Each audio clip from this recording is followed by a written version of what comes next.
আসসালামু আলাইকুম আমার প্রিয় ভাইয়া আপুরা, আপনারা সবাই কেমন আছেন? আশা করি আপনারা সবাই আল্লাহর অশেষ রহমতে ভালো আছেন। আপনারা যে যেখান থেকে আমার এই ভিডিও দেখতেছেন আপনাদের জানাই অসংখ্য ধন্যবাদ। দেশ এবং দেশের বাইরে থেকে যদি আপনারা এই ভিডিও দেখে থাকেন, প্লিজ আপনারা সবাই আমাকে একটু সাপোর্ট করবেন। আর প্লিজ অবশ্যই লাইক দিতে কিন্তু ভুলবেন না, লাইক দিয়ে আমাকে একটু সাপোর্ট করবেন। এখানে দেখতে পাচ্ছেন একটি বাটিতে বেশ কিছুটা গরুর মাংস নিয়ে নিয়েছি। এখানে আধা কেজি পরিমাণের একটু বেশি হবে। আমি মাংসগুলো একদম কেটে ধুয়ে পরিষ্কার করে নিছি। আর এখানে মাংসটা একটু ছোট ছোট করে কেটে নিছি, আপনারা চাইলে একটু বড় সাইজ করেও কেটে নিতে পারবেন। আর এখানে বেশ কিছুটা বুটের ডাল আগের দিন রাত্রেবেলা পানি দিয়ে ভিজিয়ে রাখছিলাম, আর পরের দিন সামান্য পরিমাণ লবণ দিয়ে আর পরিমাণ মতো পানি দিয়ে ভালো করে সিদ্ধ করে নিতে হবে। বুটের ডালটা কিন্তু অবশ্যই আগের দিন রাত্রেবেলা পানি দিয়ে ভিজিয়ে রাখতে হবে, তা না হলে কিন্তু এটা ভালো মতো সিদ্ধ হবে না। আমি আজকে এই বুটের ডাল আর গরুর মাংস দিয়ে খুব সুন্দর একটা রেসিপি করে দেখাবো। আশা করব আমার ভিডিও আপনাদের কাছে খুব ভালো লাগবে। এখানে দেখতে পাচ্ছেন চুলায় বড় একটি ফ্রাই প্যান বসানো হয়েছে। তো এই ফ্রাই প্যানের ভিতরে আমি পরিমাণ মতো এখন একটু পেঁয়াজ কুচি দিয়ে দিব। এখানে কিন্তু পেঁয়াজের পরিমাণ একটু বেশি করে দিতে হবে। পেঁয়াজের পরিমাণ বেশি করে দিলে এটা খেতে কিন্তু খুব ভালো লাগবে। আর এখানে 2 টুকরা দারচিনি আর 2 থেকে 3টা এলাচি দিয়ে দিলাম। তো মশলার পরিমাণটা আপনারা কম বেশি করে নিতে পারবেন। এখানে পরিমাণ মতো আমি এখন সয়াবিন তেল দিয়ে দিচ্ছি। এখন তেলটা দেওয়ার পর পেঁয়াজটা ভালো করে কিন্তু এই তেলের সাথে একটু হালকা বাদামি কালার করে ভেজে নিতে হবে। এমনভাবে ভাজতে হবে যাতে পেঁয়াজগুলো হালকা বাদামি কালার ধারণ করে। এই যে দেখতে পাচ্ছেন কিভাবে করে পেঁয়াজটা ভাজতে হবে, এটার বলার কিছু নাই, আপনারা কম বেশি সবাই পারবেন। তো আপনারা আপনাদের পছন্দ মতো করে ভেজে নেবেন। আর এখানে দেখতে পাচ্ছেন আমি কিন্তু পরিমাণ মতো লবণ দিয়ে দিলাম। এখন পরিমাণ মতো লবণটা দেওয়ার পর সে পেঁয়াজটা আবার ভালো করে কিন্তু সে লবণের সাথে মিশিয়ে দিতে হবে।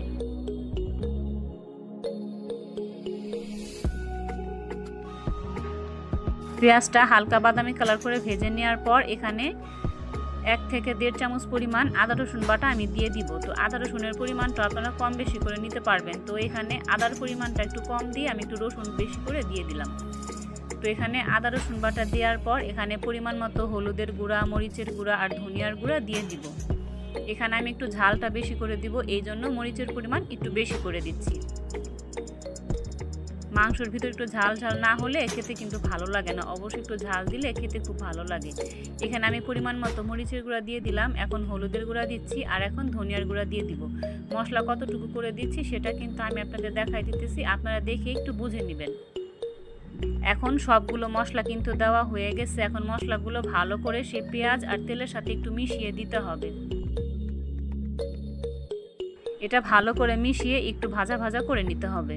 ভালোভাবে কিন্তু কষিয়ে নিতে হবে, এমনভাবে কষাতে হবে যাতে মশলার কোনো কাঁচা গন্ধ না থাকে।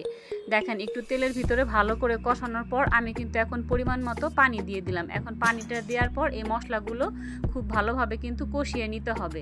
মশলা যত ভালো করে কষাবেন যে কোনো তরকারির টেস্ট কিন্তু খুব ভালো আসে। এখানে দেখতে পাচ্ছেন মশলাটা কিন্তু খুব সুন্দরভাবে আমার কষানো হয়ে গেছে, তেলগুলো কিন্তু একদম উপরে উঠে আসছে। তো এখন 2টো তেজপাতা আমি দিয়ে দিব। তেজপাতা দেওয়ার পর ভালো করে আরও একটু কষিয়ে নিতে হবে। কষানোটা আপনারা দেখে একটু বুঝতে পারতেছেন কতটা পারফেক্টভাবে আমি কষিয়ে নিলাম। ঠিক এইভাবে করে মাংসর মশলাগুলো কষিয়ে নিতে হবে। এখন সমস্ত মাংসগুলো আমি সেই তেলের ভিতরে আর মশলার ভিতরে দিয়ে দিব। মাংসগুলো দেওয়ার পর সেই মাংসর সাথে মশলাগুলো ভালো করে একটু মিশিয়ে দিতে হবে। এটা কিন্তু খুব ভালো করে কষিয়ে নিতে হবে। আর আপনাদের সবার কাছে রিকোয়েস্ট থাকবে, প্লিজ আপনারা ভিডিও কখনো প্লিজ টেনে টেনে দেখবেন না, ফুল ওয়াচ করবেন। আপনারা দেখতে পাচ্ছেন আমি কিভাবে করে মাংসগুলো কষিয়ে নিচ্ছি। ঠিক এইভাবে করে খুব মশলার সাথে ভালো করে কিন্তু কষিয়ে নিতে হবে। এমনভাবে কষাতে হবে যাতে মাংসের ভিতরে মশলাগুলো খুব সুন্দরভাবে ঢুকে যায়।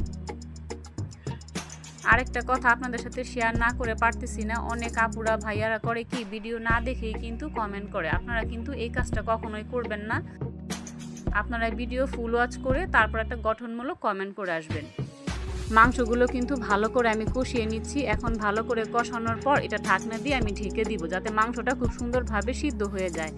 আর এই মাংসটা থেকে কিন্তু যথেষ্ট পরিমাণ পানি উঠে আসবে। আমি কিন্তু এক্সট্রা কোনো পানি ব্যবহার করি নাই, আপনারা দেখে বুঝতে পারতেছেন।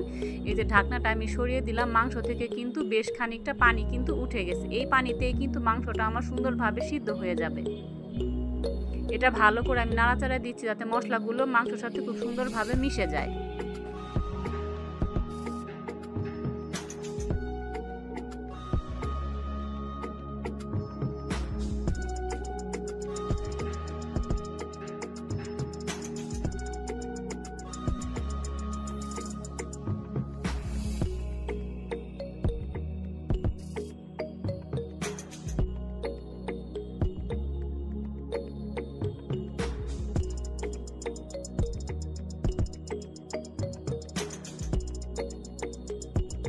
মাংসগুলো কিন্তু খুব সুন্দরভাবে কিন্তু আমি কষিয়ে নিচ্ছি। আপনারা কষানোটা দেখে একটু বুঝতে পারতেছেন কতটা সুন্দরভাবে কিন্তু আমি কষিয়ে নিচ্ছি।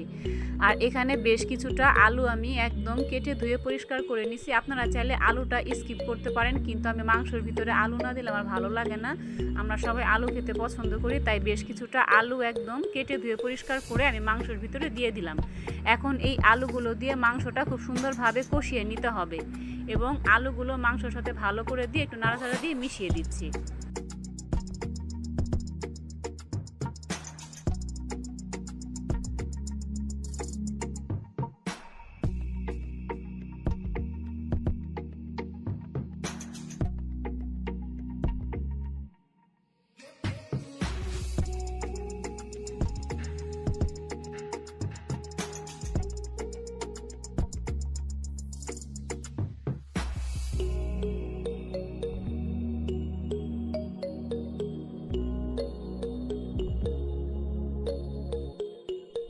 আপনারা দেখে একটু বুঝতে পারতেছেন মাংসগুলো কিন্তু আমি খুব সুন্দরভাবে কষিয়ে নিচ্ছি। মাংসের ভিতরে যে এক্সট্রা পানি ছিল সেই পানিটা কিন্তু সম্পূর্ণভাবে আমি শুকিয়ে ফেলতেছি। আপনারা এখানে দেখতে পাচ্ছেন সেই সিদ্ধ করা বুটের ডালগুলো সবগুলো আমি নিয়ে নিয়েছি। তো বুটের ডালগুলো আমি মাংসের ভিতরে দিয়ে দিব। এই বুটের ডালগুলো মাংস আর আলুর সাথে খুব ভালোভাবে একটু কষিয়ে নিতে হবে। এটা কিন্তু বেশিক্ষণ রান্না করার প্রয়োজন নাই, যেহেতু বুটের ডালগুলো আমি আগে থাকতে সিদ্ধ করে রেডি করে নিয়েছিলাম। এটা একটু নাড়াচাড়া দিয়ে মিশিয়ে দিব। মিশিয়ে দেওয়ার পর সামান্য পরিমাণে একটু পানি দিয়ে দিব।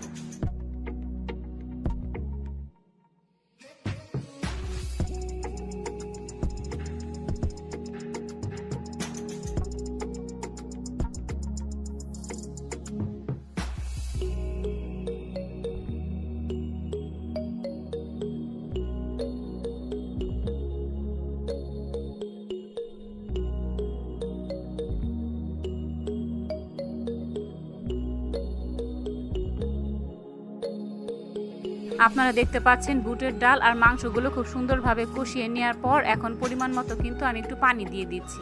পানিটা চাইলে আপনারা আপনাদের পছন্দ মতো ভাবে দিয়ে নেবেন। আমি এখানে যতটুকু পানি প্রয়োজন ঠিক ততটুকুই পানি দিয়ে দিলাম।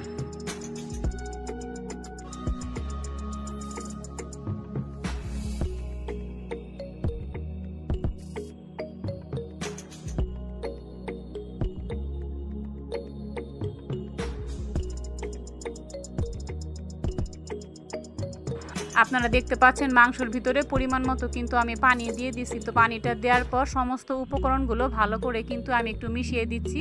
আর এখন ঢাকনা দিয়ে আমি ঢেকে দিব, বলক আসা পর্যন্ত অপেক্ষা করব। আপনারা দেখতে পাচ্ছেন এখানে কিন্তু মাংসটা খুব সুন্দরভাবে বলক চলে এসেছে। তো এখানে মাংসটা নামানোর শেষ পর্যায়ে আমি কিন্তু এখানে 6 থেকে 7টা কাঁচামরিচ দিয়ে দিব। কাঁচামরিচগুলো অবশ্যই কিন্তু নামানোর আগে দিতে হবে। এখানে মাংস যখন রান্না শুরু করব তখন কিন্তু দেওয়া যাবে না, তাহলে কিন্তু কাঁচামরিচের ফ্লেভারটা একদম নষ্ট হয়ে যাবে। মাংসটা যখন হয়ে যাবে নামিয়ে ফেলবো, ঠিক সেই মুহূর্তে বেশ কিছুটা কাঁচামরিচ আপনারা দিয়ে দিবেন। কাঁচামরিচ দেওয়ার পর মাংসটা কিন্তু খুব সুন্দরভাবে নাড়াচাড়া দিয়ে আমি মিশিয়ে দিচ্ছি। আপনারা অবশ্যই কাঁচামরিচ দেওয়ার চেষ্টা করবেন, এতে কিন্তু খুব সুন্দর একটা ফ্লেভার আসবে। আবারও আমি ঢাকনা দিয়ে ঢেকে দিলাম। মাংসটা কিন্তু আমার একদম পারফেক্টভাবে হয়ে গেছে। আপনারা দেখতে পাচ্ছেন এখানে কিন্তু মাংসটা কিন্তু আমার রান্না হয়ে গেছে। তো রান্না শেষ করার পর আমি কিন্তু একটা বাটির ভিতরে খুব সুন্দরভাবে পরিবেশন করে আপনাদের দেখাচ্ছি। আপনারা চাইলে আপনাদের পছন্দ মতো ভাবে পরিবেশন করে নিতে পারবেন। আপনারা কিন্তু একবার হলেও আমার এই রেসিপিটি ফলো করে বাসায় ট্রাই করে দেখতে পারেন, অবশ্যই ভালো লাগবে। এটা কিন্তু গরম ভাত, রুটি, পরোটা এবং পোলাও দিয়ে খেতে কিন্তু অনেক ভালো লাগবে। আমার রেসিপিগুলো যদি আপনাদের কাছে একটু হলেও ভালো লাগে, প্লিজ আমার ভিডিওর নিচে একটা লাইক দিতে কিন্তু ভুলবেন না। আর এখনও যারা আমার চ্যানেলটি সাবস্ক্রাইব করেননি, প্লিজ আমার চ্যানেলটি সাবস্ক্রাইব করে আমার পাশে থাকবেন। আপনার ভিডিওগুলোর প্রতিদিন দেখতে চান তাহলে সাথে থাকা বেল বাটনটি অন করে রাখবেন, তাহলেই হবে। আপনাদের কাছে নোটিফিকেশন চলে গেলে আপনারা সুযোগ সময় বুঝে পরে দেখে নিতে পারবেন। তো বন্ধুরা, আমার রেসিপিটা আপনাদের কাছে কেমন লাগলো অবশ্যই আমার কমেন্ট বক্সে এসে একটু জানাবেন। আপনারা একবার হলো এই রেসিপিটা বাসায় ট্রাই করে দেখবেন, অনেক ভালো লাগবে। আর আপনাদেরটা কেমন হলো অবশ্যই আমার কমেন্ট বক্সে এসে একটু জানাতে ভুলবেন না। আপনারা সবাই সুস্থ থাকবেন, ভালো থাকবেন। আসসালামু আলাইকুম।